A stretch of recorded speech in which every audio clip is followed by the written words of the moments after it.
Yannick Raffnel. Est-ce que vous êtes avec nous pour une première? Alors Yannick, on est hyper heureux de vous accueillir. Vous êtes breton d'abord. Nous, la Bretagne, on ne l'avait pas avec vous, à vous tout seul là. Et puis vous êtes devenu le président de la EdTech pour la France, mais vous êtes aussi pour le village francophone, notre coordinateur pour l'Europe francophone. Ça va bien Yannick?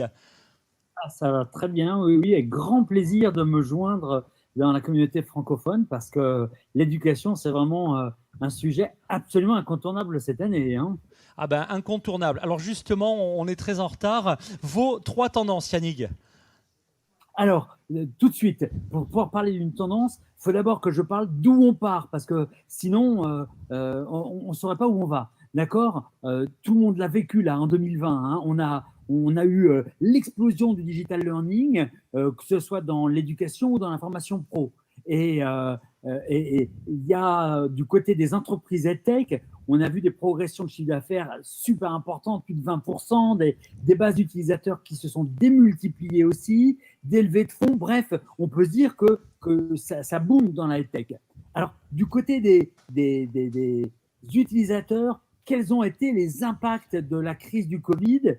Et là, je voudrais m'appuyer sur une enquête qui a été faite par l'ISTF, qui a publié là, cette semaine un livre blanc qui est absolument excellent et que je vous recommande. C'est que si on regarde, par exemple, du côté des organismes de formation, eh bien, il y a 31% des organismes de formation qui ont basculé en 100% online. Alors, on se dit, ben, c'est génial, 31%, mais ça veut dire qu'il y en a encore 70 qui ne l'ont pas fait. Et si on les interroge encore plus sur leurs pratiques, on se rend compte qu'ils ne sont que 60% à déclarer privilégier pour l'avenir du blended learning contre 30% sur du pur distanciel. Et là, on se rend bien compte que là, il y a une des tendances fortes qu'on va voir. C'est que imaginez le digital learning comme étant simplement de la mise en relation online où tout va se passer en ligne, eh bien, ça ne marche pas. Et là, je vais me référer à leur dernier chiffre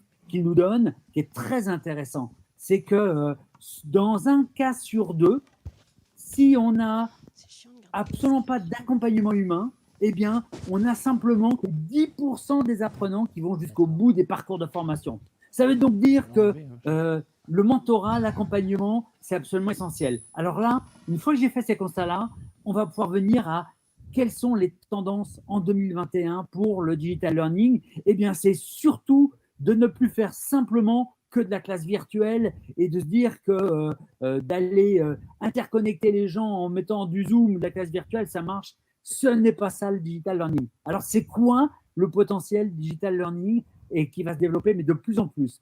D'abord, c'est l'intelligence artificielle, c'est la puissance des algorithmes pour pouvoir faire, par exemple, de l'adaptive learning, pour pouvoir construire des parcours de formation. Et ça, ben, il y a plein d'entreprises sur EdTech France qui le font, que ce soit du Didask, du Pitchboy, du Klein, du Domosio, du Who knows. C'est la réalité virtuelle et la réalité augmentée avec vraiment des mises en situation immersive, avec la possibilité d'aller s'entraîner. Et là, eh bien, on a Maxence, on a Reverto, on a Bodyswap, Widid, Wixar, plein d'entreprises, ça émerge dans tous les sens.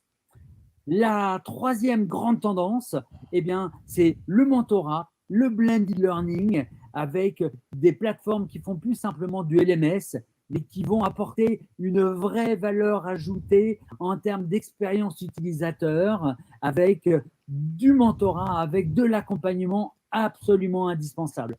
Et enfin, eh bien, c'est de la pédagogie par projet, avec une manière d'aller former totalement différente. Là-dessus, on a Octo9, on a Pulse Experience, on a Nirio, on a Mainbot, qui amènent les outils pour que l'on apprenne en faisant et pas simplement en descendant du contenu de manière passive.